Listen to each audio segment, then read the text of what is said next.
Oke, bismillahirrahmanirrahim. Assalamualaikum warahmatullahi wabarakatuh. Teman-teman, kalau sudah mendengar saya silahkan ketik yes, dan kalau sudah melihat materi yang saya bawakan kali ini silahkan ketik sudah melihat. Silahkan ketik aja, jangan pakai suara. Oke, jadi beberapa orang sudah cukup. Saya hanya memvalidasi apakah memang terdengar atau tidak. Pada hari pertama ini, pada Zoom pertama kali ini, saya akan memulai Zoom dari hari ini. Mungkin nanti akan semakin dekat kita ujian, Zoom ini akan semakin banyak. Semakin banyak artinya dalam satu minggu itu bisa 3 kali atau 4 kali. Bahkan mungkin di akhir-akhir nanti kita bisa sehari sekali Zoom.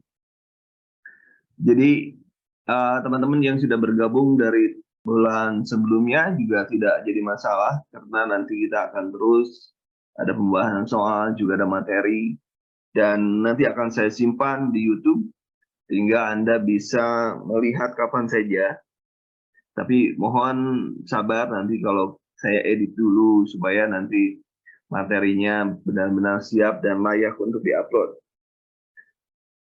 Oke, pertemuan kali kita yang pertama, mudah-mudahan suara saya terdengar jelas. Saya tidak menggunakan video karena beberapa hal, beberapa kali ada error. Saya tidak menggunakan video saja, supaya tidak mengganggu jalannya Zoom, ya, jalannya Zoom. Nih, hari ini ya, mudah-mudahan terdengar jelas suara saya. Kalau sudah terdengar, yes. Mohon Mas Samsul tidak mencoret-coret. Ya.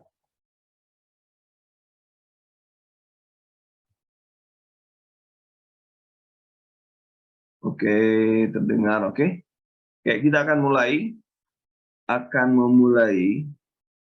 Yang pertama, bahwa kalau untuk kompetensi teknis adalah kompetensi yang itu adalah kompetensi keperawatan, baik nurse maupun D3, dan kompetensi manajerial, sosiokultural, dan wawancara itu sebenarnya sama, ya, sama saja.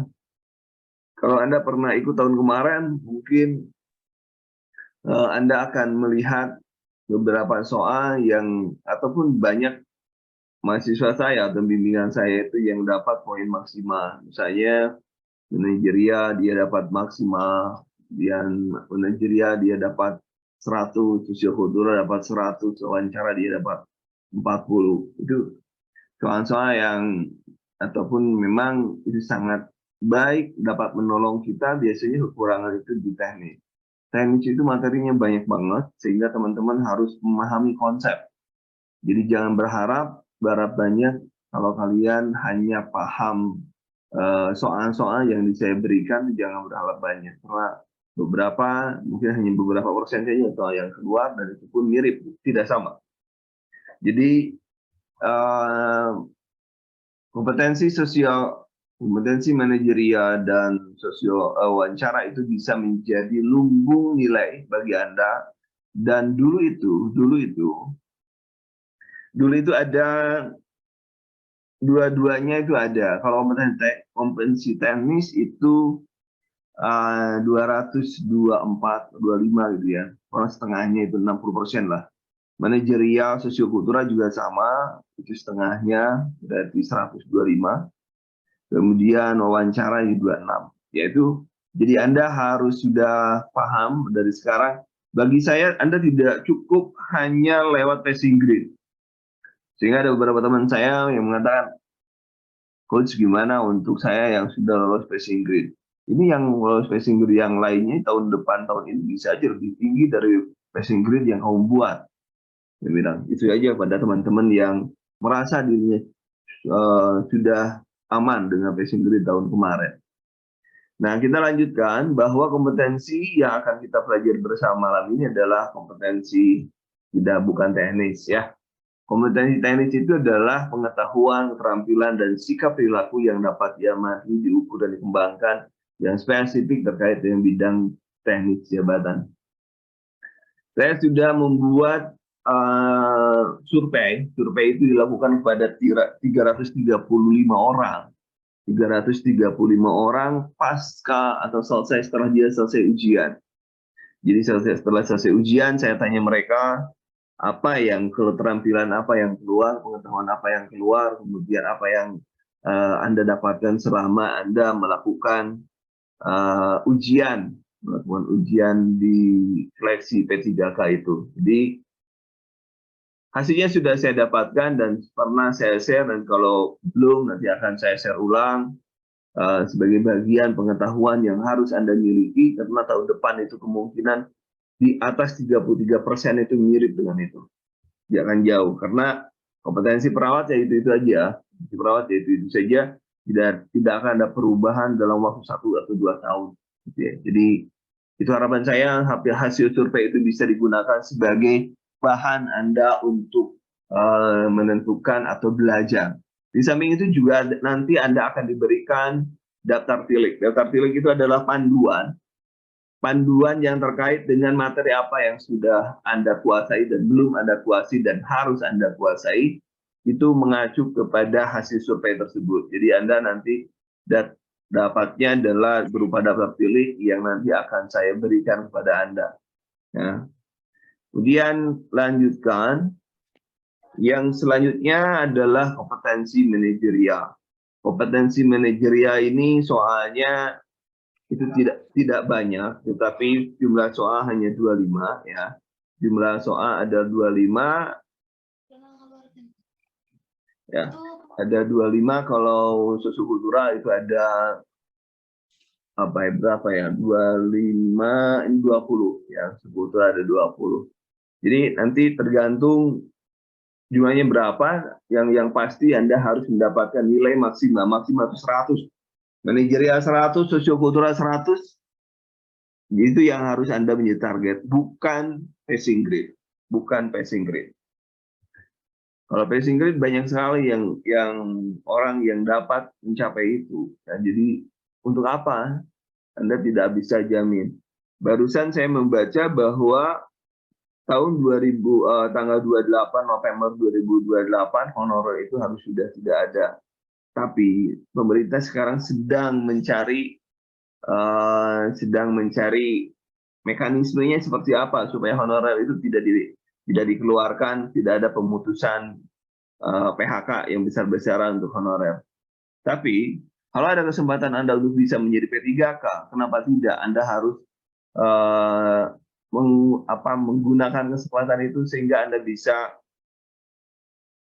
santai dengan diri Anda sendiri. Anda tidak menentukan target hidup karena Anda sebagai pegawai sudah mantap, gitu kan. Nah, kemudian apa sih yang dipelajari kita di kompetensi manajerial? Untuk kali ini saya hanya akan menjelaskan tentang materi-materinya dulu, baru nanti akan saya jelaskan bagaimana cara mendapatkan nilai yang tinggi itu, sehingga mahasiswa saya itu hari sempurna. Ada yang sempurna 100, 140 itu ada. Ya, ada. Dan itu bisa Anda dapatkan kalau Anda ngikutin apa yang saya jelaskan pada nanti kesempatan nanti. Trik-triknya seperti apa nanti akan saya jelaskan. Dan kalaupun Anda sedang dinas, Anda tidak bisa mengikuti Zoom yang sudah kita tentukan jadwalnya nanti, Anda bisa lihat di grup umum, Anda bisa lihat di link YouTube-nya, silahkan. Dan itu link YouTube itu tidak saya monetisasi, saya tidak memonetisasi, saya memilih berbagi saja pengetahuan. Saya honornya bukan dari YouTube, tapi dari Allah Subhanahu Wa Taala saja. Kalau saya membawa Anda menjadi seorang P3K dan itu bisa menghidupi keluarga Anda, maka saya mendapatkan pahala juga. Itu saja yang saya pikirkan, nggak mikir yang aneh-aneh. Kemudian di kompetensi manajerial, apa yang diukur? Yang pertama adalah integritas. Orang yang berintegritas itu memiliki tanggung jawab. Kemudian yang kedua adalah kerjasama. Apa itu kerjasama? Nanti kita jelaskan. Komunikasi itu apa? Komunikasi, orientasi pada hasil, pelayanan publik, pengembangan diri dan orang lain, mengelola perubahan, pengambilan keputusan. Hanya 8 saja. Jadi hanya 8 saja, itu hanya memahami 8 biji aja, itu gampang sekali.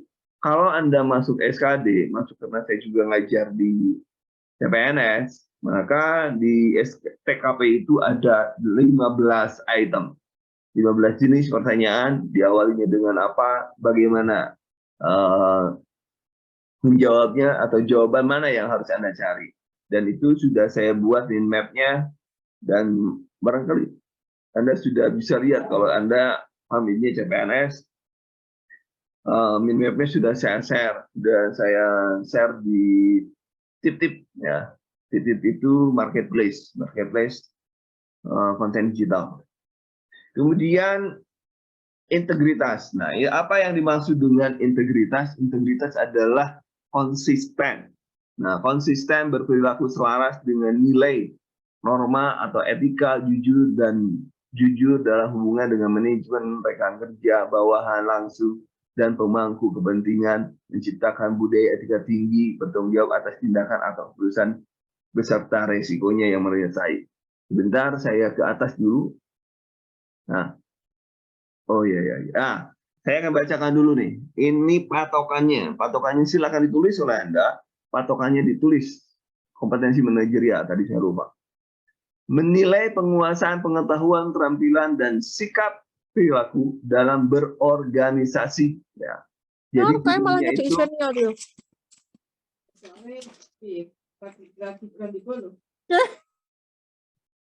ya. Sikap perilaku dalam berorganisasi. Artinya ini kompetensi manajer ini terkait dengan organisasi.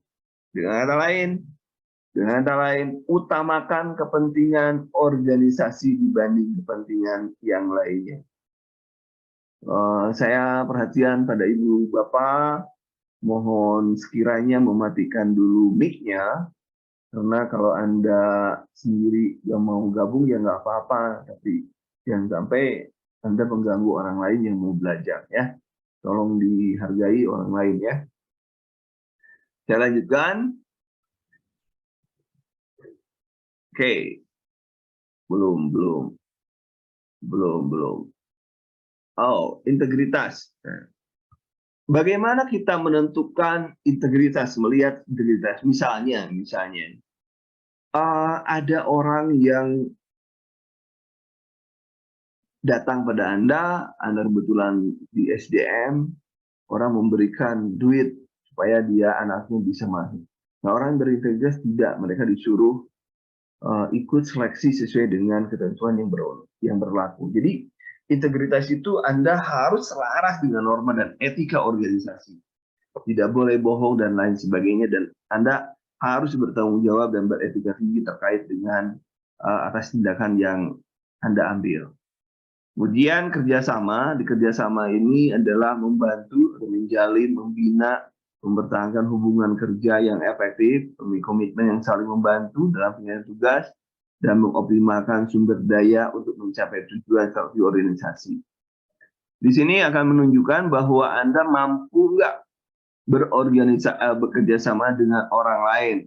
Jadi kalau ada pilihannya, kalau Anda misalnya saya itu kerja itu bisa kerjasama dengan siapapun itu lebih bagus dibanding saya bisa kerjasama sendirian.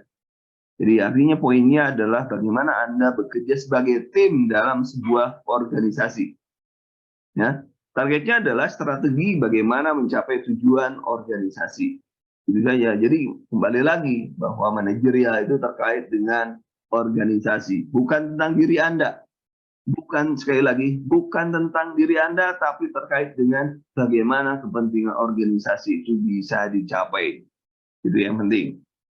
Kemudian yang ketiga adalah komunikasi. Kemampuan komunikasi adalah bagaimana Anda mampu berkomunikasi tulisan maupun non-tulis, sehingga pesan yang disampaikan itu sampai. Anda bisa mendengarkan atau membujuk orang lain secara efektif, mempersuasi orang lain, meyakinkan orang lain dalam rangka bagaimana mencapai organisasi. Jadi kalau Anda misalnya ada orang tidak mau membayar pajak misalkan dalam sebuah organisasi, maka bagaimana Anda berkomunikasi dan sehingga orang itu mau dipengaruhi oleh kita. Ya. Jadi kalau misalkan tandanya bagaimana jawabannya, berarti kita memilih yang ada jawabannya itu yang mengajak orang lain, yang mempengaruhi orang lain. Itu kuncinya. Kemudian nomor selanjutnya setelah komunikasi adalah berorientasi pada hasil. Kalau Anda lihat semua ujungnya adalah organisasi. Jadi di orientasi pada hasil pun adalah kemampuan mempertahankan komitmen pribadi yang tinggi untuk menyelesaikan tugas dan dapat diandalkan bertanggung jawab secara sistematis, mengidentifikasi faktor risiko, peluang, dan memperhatikan keterhubungan antara perencanaan dan hasil untuk keberhasilan organisasi. Jadi Anda harus berorientasi pada hasil. Contohnya misalnya kalau disuruh mengumpulkan tugas, maka Anda harus selesai dengan secepatnya, ya, secepatnya. Bahwa Anda harus mendukung target organisasi dengan menyelesaikan semua target Anda. Kalau ada masalah, maka masalah itu harus Anda pecahkan sehingga tujuan organisasi bisa tercapai. Itu maksudnya dari orientasi pada hasil. Kemudian pelayanan publik, ya pelayanan publik bahwa Anda mengutamakan pelayanan publik tanpa membeda-bedakan orang dan lain sebagainya, ada pribadi, golongan, kelompok, partai dan lain sebagainya. Anda harus melakukan pelayanan publik yang baik. Misalnya kalau ada teman Anda yang merobos antrian, maka Anda harus bilang bahwa silakan antri sesuai dengan nomor antrian. Jadi tidak ada istilah nepotisme dengan walaupun dengan keluarga dan lain sebagainya. Anda mengutamakan pelayanan. Jadi pilih jawaban yang mengutamakan pelayanan kepada masyarakat. Itu di pelayanan publik. Kemudian selanjutnya pengembangan diri dan orang lain. Dan di sini bahwa Anda dalam mengembangkan karir jangan pernah lupa mengembangkan diri sendiri melalui kegiatan organisasi atau pengembangan diri dengan pendidikan. Dan kalau ada kalimat Anda disuruh untuk belajar lagi, sekolah lagi, maka itu langsung saya usul, saya terima, dan lain sebagainya. Jadi tidak boleh ada pertimbangan, nanti saya nanya dulu keluarga, apakah nanti saya diusul, diperbolehkan atau tidak. Jadi itu kalau untuk pengembangan diri dan orang lain, maka Anda harus mau belajar terus meningkatkan peningkatan kompetensi diri, potensi diri, dan Anda pun bisa menginspirasi orang lain sehingga Anda menjadi suri teladan bagi anggota-anggota Anda yang ada di organisasi Anda. Kemudian yang ke berapa ya? Mengelola perubahan adalah kemampuan menyesuaikan diri dengan situasi baru. Dan ini misalnya ada program baru, makanya Anda harus cepat mengambil, Anda harus dengan cepat belajar dengan cepat untuk merubah kebiasaan lama. Misal kalau lama itu menggunakan manual, sekarang sudah pakai aplikasi, maka Anda harus belajar dengan cepat. Dan bila perlu Anda memimpin perubahan tersebut dan mengambil tanggung jawab pribadi untuk memastikan semua perubahan itu bisa dilakukan secara efektif. Ya, itu mengelola perubahan.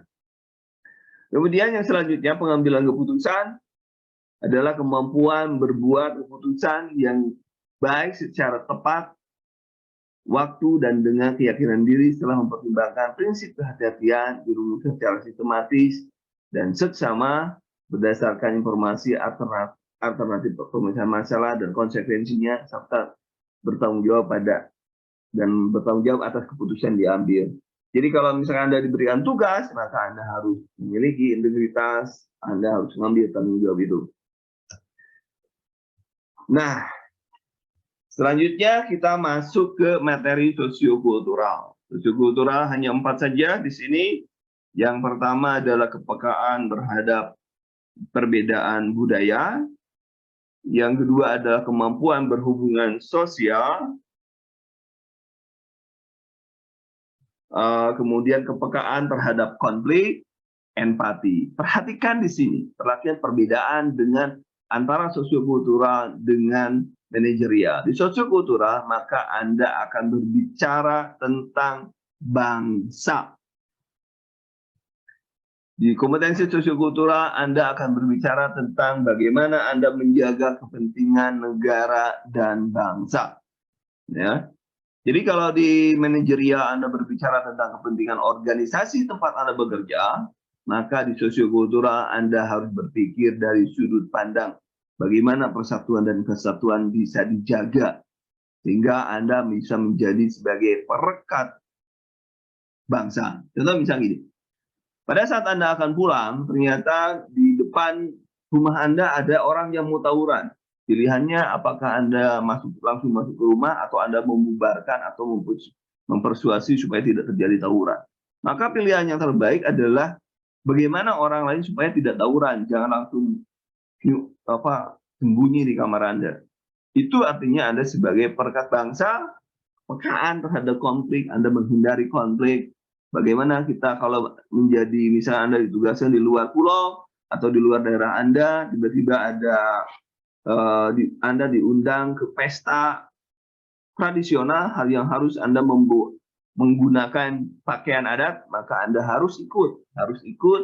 Anda harus menjadi orang yang paling bersemangat untuk mengikuti pertemuan tersebut, mengikuti pesta tersebut, karena Anda adalah pegawai negeri atau pegawai pemerintah yang tugasnya adalah mempererat persatuan dan kesatuan bangsa.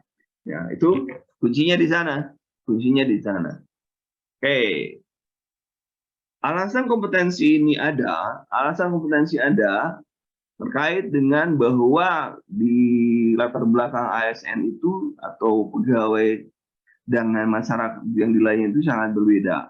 Bisa jadi di Indonesia masyarakat yang majemuk Anda disimpan di tempat yang sangat berbeda dengan suku Anda. Itu juga harus Anda pahami bahwa Anda adalah sebagai perekat bangsa. Kemudian hal yang perlu dipahami pada kompetensi ini adalah sebagai berikut. Kemampuan dalam mempromosikan sikap toleransi keterbukaan. Jadi Anda harus menunjukkan adanya sikap toleransi dan terbuka kepada ide-ide yang ada dan berkembang di masyarakat.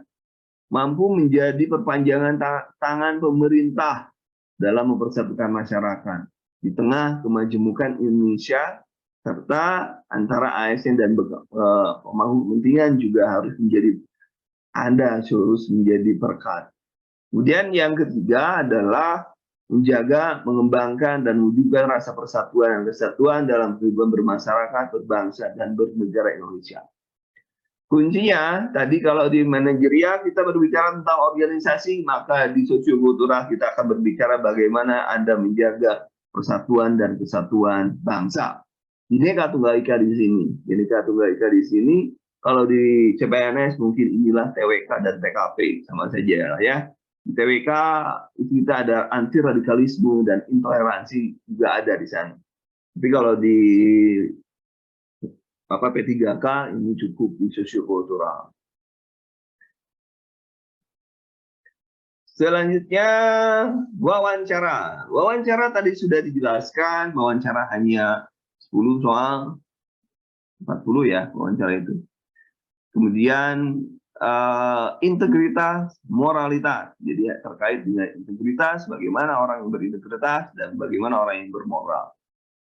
Itu terkait dengan wawancara. Nah, seleksi kompetensi ini nilainya rincian harusnya 90 kali 5 itu berapa? 90 kali 5 itu 450 ya. Kenapa saya 450? 450 maksimal 450. Bagaimana nilai yang aman? Berapa nilai yang aman? Nilai yang aman adalah 85%. 85% soal terjawab. Jadi Anda tinggal berhitung lagi 85% coy. Ya, 45 berarti 45 setengah dari 45, 22 tambah 45 itu sudah 70 lah. 70 itu yang boleh Anda lolos, 60 yang boleh Anda lolos. Maksud lolos itu salahnya sebenarnya. 60 lah, nggak boleh lebih. Ya, jadi nggak boleh lebih dari 60 poin. Bukan 60 soal, 60 soal Anda betul 30 kalau gitu. Jadi maksudnya betul kalau 90 Anda harus betul 85%. Itu saja, 85%. Kemudian 200 itu masing-masing, manajerial 100 dan sosiokultural 100. Nggak ada istilah passing grade. Buat saya nggak ada istilah passing grade. Yang ada adalah bagaimana mencapai nilai sempurna. 40 untuk wawancara, 24 passing grade. Kalau sosiokultural dan manajerial itu 126. Ya, 120, 126, 120. Artinya 60% dong. Saya ingin Anda lewati 85%. Kalau ini di sini 225 ini. Di sini passing grade-nya. Kalau tahun kemarin nggak ada passing grade karena tahun kemarin itu pakai ada afirmasi. Karena orang yang baru duduk saja udah dapat nilai 181. Tapi rezekinya dia lah, sudah lama mengabdi.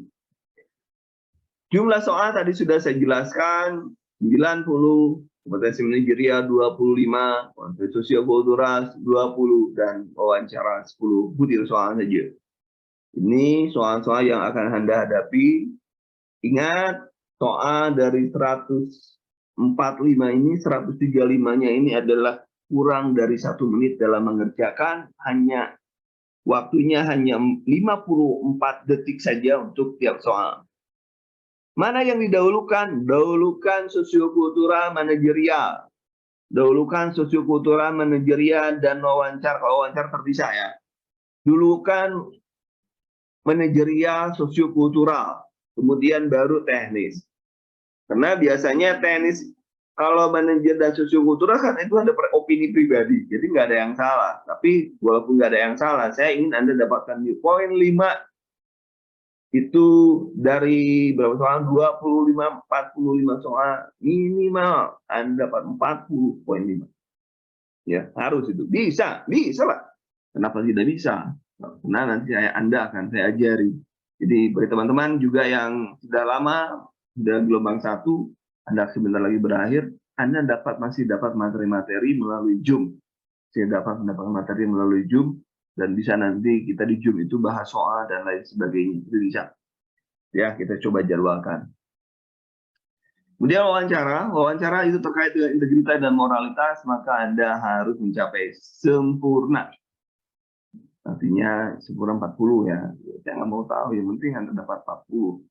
Berapa quiz minimal soal atau nilai yang saya dapatkan minimal 38 minimal 38. Nggak mau tahu gimana usahanya, maka latihan dan latihan. Kemudian pembobotan kalau di teknis benar 5, tidak salah 0, tidak menjawab, tidak memberikan nilai 0. Kalaupun Anda tidak tahu jawabannya apa, isi saja, karena di teknis pun tidak ada jawaban negatif. Jadi kalau salah Anda dipotong, nggak ada. Jadi kalau Anda ngisi, peluang untuk benar itu dari 5 jawaban itu berarti Anda dapat kesempatan 20% benar, kemungkinan benar. Tapi kalau tidak diisi, maka 0%. Kemudian untuk soal teknis kompetensi manajerial, benar 4, tidak menjawab 0. Paling rendah 1. Jadi jangan pernah meninggalkan jawaban kosong. Jangan pernah meninggalkan jawaban kosong, termasuk juga untuk sosiokultural. Jangan pernah meninggalkan jawaban kosong. Isi walaupun dengan nembak. Setelah selesai, yang ketiga baru masuk ke wawancara. Semuanya isi walaupun dengan nembak. Itu kuncinya. Nah, itu kuncinya. Minimal kalaupun Anda ngisi, berarti jawaban Anda minimal dapat poin 1. Kalau temanmu itu dapat 100, misalkan temanmu dapat 80, 180, kamu dapat 181, berarti Anda yang masuk. Jadi jangan dipikir bahwa 1 itu tidak berpengaruh banyak. Makanya jangan pernah meninggalkan jawaban kosong. Itu intinya. Nah, ini kompetensi teknis itu ada 90 butir. Kalau di maksimalnya 450, maka saya ingin Anda di atas 400.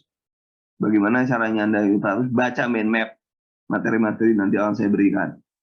Kemudian kompetensi manajerial 120 menit itu 120 menit itu untuk 3 mata uji, 25 butir soal untuk manajerial dan 20 butir untuk sosial kultural, ya, jumlahnya 200, ya, jumlahnya 200. Kemudian wawancara 10 menit, 10 butir, jumlahnya 40. Jadi kalau Anda ujian, totalnya adalah 130 dengan soal 145, dengan maksimal jawaban 690. Mudah-mudahan Anda ada yang masuk ke di atas 650. Itu doa saya untuk Anda, dan itu hal yang mungkin terjadi apabila Anda mau berusaha dengan sebaik-baiknya. Kemudian sampai di sini, oh ya, tadi saya belum ngomong. Belum nyerocos saja. Lu siapa kan? Oke, di akhir, walaupun nanti saya ada sesi tanya jawab dengan Anda. Oke, nama saya Hendy. Asal saya dari Pangandaran, Jawa Barat. Sekarang juga di Tasik. Saya dari UGM, satu saya keperawatan dari UGM, kemudian S2 saya dari UGM 2002 saya keluar. Dari UI S2 KMB 2008. Nah, saya 2008 udah keluar dari KMB UI. Dan angkatan kedua, kalau nggak salah ada KMB angkatan kedua saya.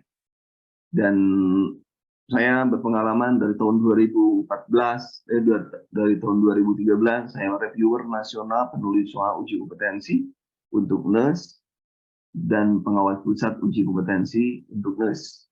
Jadi kalau membuat soal selalu saya disalah sedikit-sedikit. Itu sekedar pengantar untuk materi hari ini atau malam ini.